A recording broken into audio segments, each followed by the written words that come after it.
अस्सलाम वालेकुम, किद्दां हो तुसी सारे। अच्छा, आज का मेरा ये व्लॉग बहुत इंटरेस्टिंग होने वाला है, लेकिन इसमें मेरे साथ कुछ बहुत बुरा भी हुआ जो कि आपको वीडियो के एंड में पता चल जाएगा कि आखिर मेरे साथ ये बुरा किसने किया और क्यों हुआ। अपनी तरफ से तो मैं बड़ी तैयार श्यार होकर घर से निकली थी। मैंने कहा था आज मैं झूमूंगी, नाचूंगी, गाऊंगी और रज के खाऊंगी और घर जल्दी वापस नहीं आऊंगी। देखिए, मैं तो शायरी भी करना शुरू हो गई।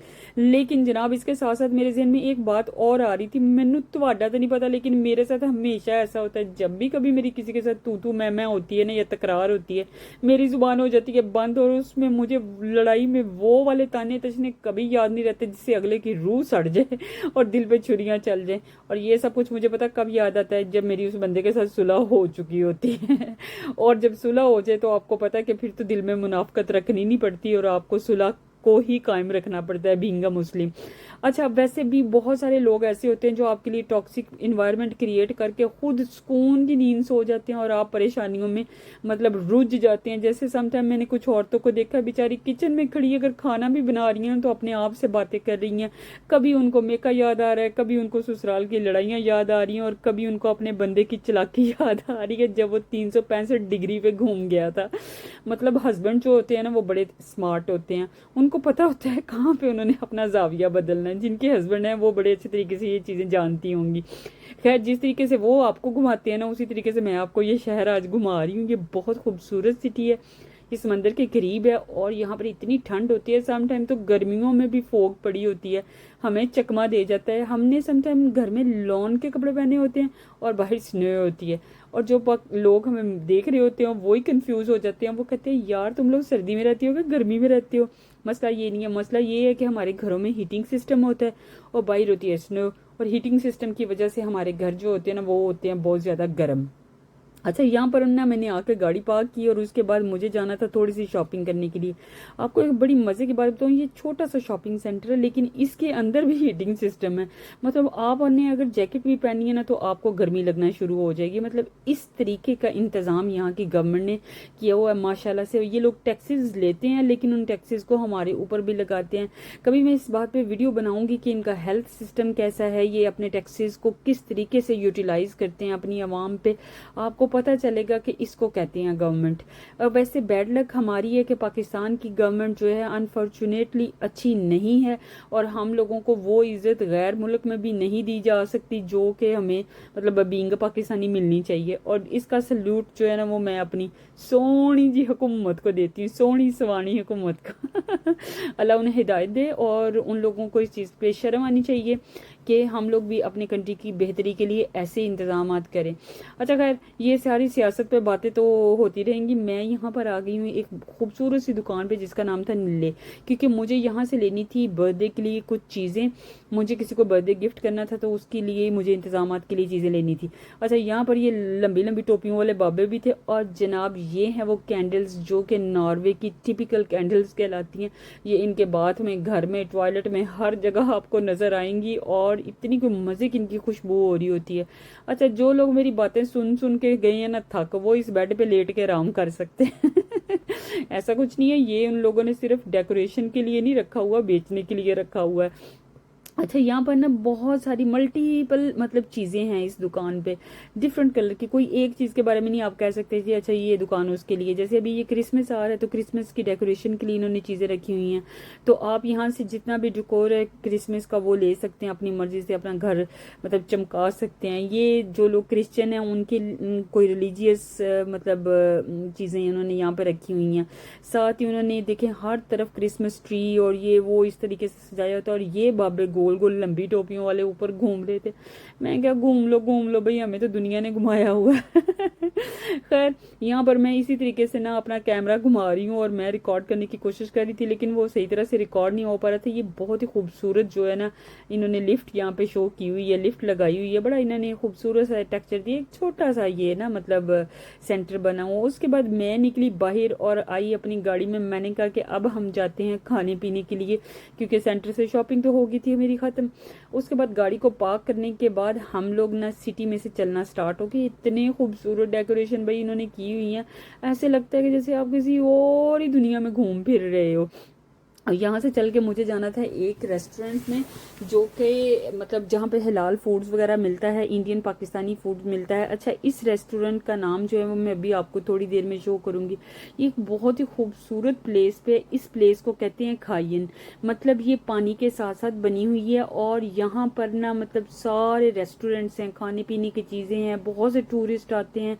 ये लो जी, ये भी बेचारा थक के लटक गया सेंटा और सेंटा का घंटा बन गया हुआ है। खैर, यहाँ पर ना इतनी खूबसूरत प्लेसेस हैं कि आपका मूड जो है ना वो बड़ा चिल हो जाता है। सम टाइम आप रात को यहाँ पे वॉक करते हैं, या दिन में भी यहाँ पर वैसे काफ़ी रश होता है, लेकिन रात को बड़ा ही कोई कोजी सा माहौल हो रहा था। अच्छा, मैं जिस रेस्टोरेंट जा रही हूँ ना भाई, उसका नाम है इंडिया गेट। मुझे सबने मना किया था कि वहाँ मत जाना। अच्छा, वहाँ ना जाने की रीज़न ये नहीं थी कि वो इंडियन रेस्टोरेंट था, there is no racism at all, और मैं इन चीज़ों पे बिल्कुल भी बिलीव नहीं करती, because Indian are also our brothers. हम सब लोग पहले इकट्ठे रहते थे, क्या हुआ अगर हमारा कंट्री अलहदा हो गया? मुझे इस चीज़ से कोई प्रॉब्लम नहीं है। प्रॉब्लम इनके नाम या इनके कंट्री से नहीं थी, प्रॉब्लम थी इनके उस खाने से जो अभी थोड़ी देर बाद आएगा। मतलब मुझे जिस वजह से मना किया गया था वो ये था कि इनका खाना और इनकी सर्विस इतनी अच्छी नहीं होती। लेकिन मैं तो जिद्दी हूँ, मैं क्या नहीं भाई, मैं तो अज खाना स्वाद दा खाना, लेकिन उस स्वाद दा खाना ज़्यादा सोच लिए ना तो फिर कम पुट्ठा भी पै जाता। यहाँ पर सबसे जो बुरी चीज़ थी वो ये थी कि 1.5 घंटा वेट करने के बाद हम लोगों को खाना मिला, और वो भी ये चटनियाँ और सफ़ेद चावल। इसके अलावा अभी बाकी खाना जो है वो और लेट था। मतलब हमें समझ नहीं आ रही थी कि क्या ये हीरे जवाहरात जो हैं वो खाने के अंदर ऐड कर रहे हैं। ये लें जी, 1.5 घंटे के बाद खाना आया, जिसमें हम लोगों ने बटर चिकन ऑर्डर किया था और हम लोगों ने ना सी फूड ऑर्डर किया था। लेकिन खाने का टेस्ट इतना बकवास था, कहना नहीं चाहिए। सी फूड में से स्मेल आ रही थी, और कच्चा बिल्कुल सी फूड था कि आप सोचें कि दिल ख़राब होना शुरू हो गया। लेकिन खैर जैसे तैसे, और उसके बाद सोने पे सुहागा ये था कि इन लोगों के रेट्स जो हैं वो भी आसमान को छू रहे थे। मतलब इतना कोई खाने का टेस्ट जो है ना वो ख़राब था, और रेट्स भी इनके टू मच हाई थे। हम लोग मतलब देख के हैरान रह गए, और जो मेरे साथ आए थे वो मुझे बार बार ताने मार के कह रहे थे, वेख्या सी तेनू क्या सी ना, वेख्या सी तेनू क्या सी। खैर, यहाँ से हम लोग जो है ना वो चल के बाहर आ गए। हमने खाना तो ख़त्म किया, जिस तरीके से खाना तो खैर नहीं खाया गया। इससे मुझे ये बात याद आई थी कि जब कभी तू मैं हो जाए तो मुझे भूल जाता है, और यही मेरे साथ इस रेस्टोरेंट में हुआ। जब उन्होंने हमें इतना बुरा ट्रीट किया, इतनी बुरी सर्विस दी, और खाना भी इतना बुरा था, तब मुझे वहाँ पे कुछ भी नहीं याद आया, और उन्होंने मैं थैंक यू सो मच कह के वहाँ से बाहर निकल आई। मैंने फिर उन पर डाली लानत, और उसके बाद मैं चल पड़ी शहर में। अच्छा, ये जो लाइट्स यहाँ पे लगी हुई थी ना, डेकोरेशन थी, इसने मेरा मूड चिल कर दिया, और मैंने आइसक्रीम खाई, बड़े मज़े से एंजॉय करी थी। ये है जी यहाँ का लाइट हाउस, मतलब यहाँ का पार्किंग लॉन्च है। यहाँ पे पार्क गाड़ियाँ करते हैं, लेकिन ये बड़ा इन्होंने कोई खूबसूरत पैसे लगा के, सही लाइट्स लगा के ना, पता नहीं कितने मिलियंस के बाद इन्होंने ये बनाया था, और ये इस पर काफ़ी मिलियंस यूज़ हुए थे एक्चुअली। और ये सिटी के बिल्कुल सेंटर में है। ये कोई मेरा खूबसूरत सा लविंग सा ट्री है। अच्छा, इसके ऊपर ये ले जी, अब ट्री को छोड़ें, बस को देखें। ये यहाँ की बसेस हैं, और यही चलती है। इनका नाम है कोलंबस। हर 10-15 मिनट के बाद आ जाती है। नॉर्वे का जो मतलब सिस्टम है ना बसेस का और गाड़ियों का, वो बहुत ही कोई स्मूथ और बहुत अच्छा है। इनका सिक्योरिटी सिस्टम वैसे बहुत सख्त है, इनकी पुलिस बहुत सख्त है, इनके रूल्स जो है ना वो बहुत ज़्यादा टफ है। भाई, जिस बंदे ने यहाँ पे लाइसेंस लेना है ना, वो ज़रा ध्यान से हर रूल्स को फॉलो करने के बाद लाइसेंस ले सकता है। ऐसे ही नहीं मुँह चुक के बस गड्डी चला ली थी, चलो इधर चले गए थे उधर चले गए नो वे। अच्छा, ये देखिए कितनी खूबसूरत डेकोरेशन हुई हुई है ना। इसके ऊपर मैंने एक पूरा व्लॉग बनाया, वो मैं इंशाल्लाह आप लोगों के साथ जल्दी शेयर करूंगी। इतना इन्होंने कोई खूबसूरत डेकोरेट किया होता ना, और इतनी सेफ्टी भी यहाँ पे बहुत है कि आप रात के 1-2 बजे भी भाई अकेले जा सकते हैं, आपको कोई डर खौफ नहीं है। उसके अलावा जी जनाब साहब, इनकी पॉपुलेशन जो है वो भी 50 लाख है, इसलिए इनके कंट्री में वो पॉपुलेशन वाला भी कोई ख़ास चक्कर नहीं है। हम जनाब साहब गाड़ी में बैठे और आगे घर वापस। शुक्र है मैंने यहाँ पर ना क्लब सैंडविच का मसाला वगैरह सारा रेडी करके पहले से रख के गई हुई थी दिन टाइम में, क्योंकि मैंने इसका भी एक वीडियो शूट किया था। अच्छा, मैंने आके अपने लिए मज़ेदार सा क्लब सैंडविच रेडी किया। मैं तो पेट की पूजा करो भाई, उस खाने से मेरा पेट भी ख़राब हो गया और मेरा दिल भी ख़राब हो गया, क्योंकि वो खाना खाया ही नहीं गया। बाकी सब ने कहा भी हमें गर्मा गर्म टोमेटो सूप बना दो मैक्रोनी वाला, और साथ में गार्लिक ब्रेड बना दो। अच्छा, ये जो सूप है ना, ये ऑलरेडी पैकेट में होता है। इसकी रेसिपी बहुत ईजी है। आपने बस पानी में इसको डाल के इसको ना लो फ्लेम पे रखना होता है पकाने के लिए, और जैसे जैसे ये पकता जाता है साथ साथ ही इसमें मैक्रोनी जो है वो भी गल जाती है। लेकिन ठंडी ठंडी सर्दी में गरम गरम सूप ना बड़ा मजे देता है। और ये गार्लिक ब्रेड है, इसके अंदर गार्लिक और इन्होंने बटर जो है ना वो ऐड किया होता है, और इस ब्रेड को ना आपने बस बेक करना होता है। ये वैसे यहाँ का टिपिकल नॉर्वेजन ना इवनिंग का मतलब खाना कह सकते हैं आप, इसको सूप कह सकते हैं। नॉर्वे के जो लोग हैं ना वो बहुत ज़्यादा इसको पीते हैं। अच्छा, यहाँ पर मैं इसके अंदर एग भी ऐड कर रही थी न्यूट्रिशन के लिए। मैंने एग बॉयल कर लिए थे। अच्छा, एग के बारे में आपको एक बात बताऊँ, अपने बच्चों को रोज़ का एक एग ज़रूर दिया करेंगे, उनकी हाइट के लिए बहुत ज़रूरी है। जिन बच्चों की हाइट इतनी लंबी नहीं होती, आपको या पता चल रहा होता है कि इनकी लंबी हाइट नहीं होगी, उनको रोज़ का एक एग ज़रूर खिलाया करें। इसमें बहुत ज़्यादा मतलब प्रोटीन और ये सारे विटामिन होते हैं कि आपके बच्चे की हेल्थ बहुत अच्छी होती है। लेकिन one thing in your mind के, वो कहते हैं ना कि excess of everything is bad, तो डोंट एक्सीड द लिमिट्स के आपने कोई बहुत ज़्यादा एग खिला के नहीं उसको लंबा कर लेना। एक एग जो है ना वो इनफ होता है। यहाँ पर मैंने अंडे जो हैं वो बॉयल कर लिए हुए थे।